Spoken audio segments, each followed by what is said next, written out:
अब यहाँ पर राजा परीक्षित ने पूछा है, प्रभु ये बताइए, जैसे भगवान अपने धाम चले गए उसके बाद में क्या हुआ?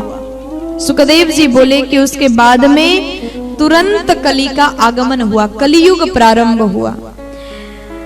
ये कलियुग का आयु है, उम्र है 4,32,000 वर्ष। और भगवान कृष्ण के अपने धाम जाते ही तुरंत कलियुग आया। भगवान कृष्ण कौन से युग में थे? द्वापर युग में। भगवान जैसे अपने धाम गए तुरंत कलियुग आया। अभी कली का 5,000 वर्ष बीत गया, अर्थात बहुत ज्यादा समय नहीं हुआ, और इसका आयु है 4,32,000 वर्ष।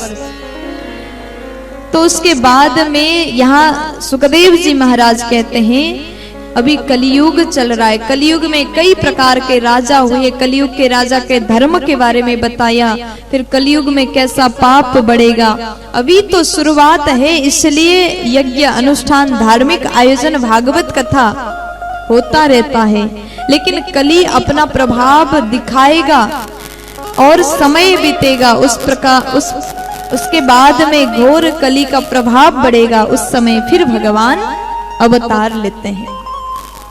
संभला ग्राम मुख्यस्य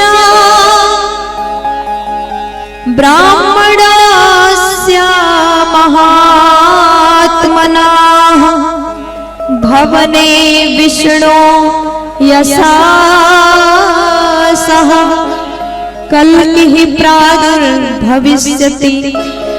संभल नाम के गांव के मुखिया विष्णुयश नामक ब्राह्मण के घर में भगवान कल के रूप में अवतार लेंगे। अभी वो ब्राह्मण तपस्या कर रहे हैं, और कलियुग के अंत में जब घोर पाप पड़ेगा, लोग सिर्फ पाप करने लगेंगे, तो उस समय भगवान अवतार लेंगे। जब जब धर्म की हानि होती है तब तब भगवान अवतार लेकर के धर्म की रक्षा करते हैं, पाप का नाश विनाश करते हैं। बोलिए भक्तवत्सल भगवान की। अब सुखदेव जी ने सारा उपदेश दिया है। अब राजा परीक्षित बैठे हैं। 7 दिन से राजा परीक्षित कथा सुन रहे हैं, और उस कथा को आप लोगों ने 9 दिन सुना है।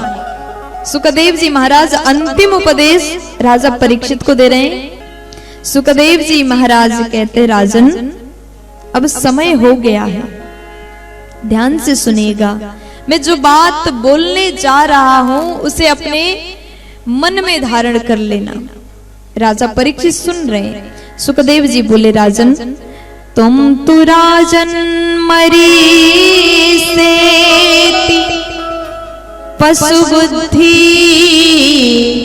मीमां जहि न जातः प्रागभूतोद्या देहवत्तुम ननक्षति। तुम तो राजन मरिष्यति। अब महाराज आपको मरना होगा, क्योंकि आपके पास में 7 दिन था। 7 दिन में मरने का श्राप आपको लगा था।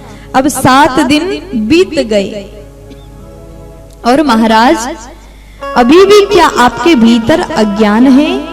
अभी भी आपके भीतर कोई संदेह है? आपको अभी भी मौत से भय है? अभी भी डर है आपके भीतर? अगर है तो इस पशु बुद्धि को त्याग दीजिए। थोड़ा सा समय है, जो सवाल है कर लो। जैसे पूछा राजा परीक्षित कहते हैं, प्रभु आपने जितने अच्छे से हमको ये अमृत पिलाया है ना, अब मेरे भीतर थोड़ा सा भी संदेह नहीं, और मैं प्रभु आपकी कृपा से अब मेरे भीतर जरा सा भी डर नहीं है, भय नहीं है। देखिए, भागवत कथा हमने पहले के दिन कहा था, भागवत कथा हमको जीना सिखाती है, भागवत कथा हमको मरना सिखाती है। आप जितने भी ग्रंथ सुनोगे, इतने अच्छे से मुक्ति का साधन भागवत में जो बताया है, भागवत हमको मरने की कला सिखाती है, कैसे मरना चाहिए, कैसे अपने जीवन का उद्धार करना चाहिए। राजा परीक्षित ने 7 दिन ये कथा को सुन लिया। अब कहते हैं कि प्रभु आपके मुख से जो अमृत निकला उसको पान करके हमारे भीतर मौत का जो भय था ना वो सदा के लिए खत्म हो गया। मरना सिखाने का अर्थ यही है। हम सभी को मृत्यु का नाम सुनते ही डर लगता है ना? आप लोग को लगता है कि नहीं? किस किस को नहीं लगता? हाथ उठा के बताना। मतलब सब डरपोक हैं। प्यार से बोलो। आप लोगों ने कथा सुने हैं, 9 दिन आपने कथा सुना है। क्या आप लोगों के भीतर अभी भी मौत से डर है? जिसको नहीं है ऐसे करके हाथ उठा दो। अच्छा ये बताओ, अगर डर है भी तो क्या कर लोगे? है ना? डर है भी तो क्या कर पाएंगे? हम अपने मर्जी से नहीं मर सकते।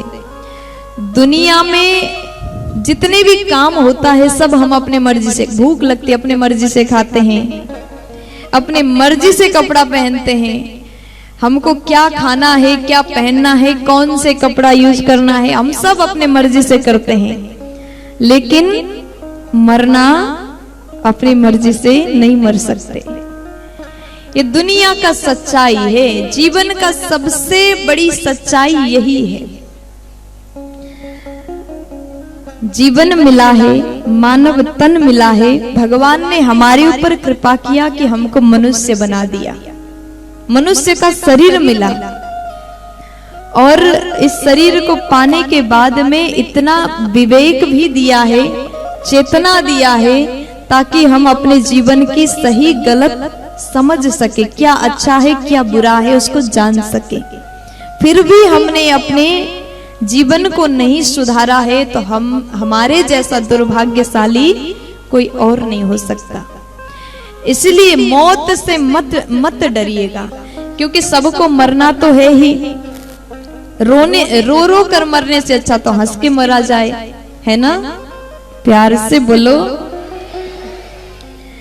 भागवत मरने की कला सिखाती, इसका अर्थ यह है मुक्ति के साधन बताती है। भागवत सुनने से हमें ये पता चल गया, इतने दिन कथा सुन करके हम ये जान गए कैसे कथा सुन करके हम अपने मन को भगवान तक जोड़ सकते हैं। भक्तों के चरित्र आपने सुना है, प्रत्येक भक्त के चरित्र से हम अपने जीवन में सीख ले सकते हैं कि हम अपने जीवन को कैसे चलाना चाहिए, कैसे जीना चाहिए। इसलिए मौत से डर खत्म हो गया, इसका अर्थ है कि भागवत सुनना सफल हो गया। प्यार से बोलो, जोर से बोलो ना जी।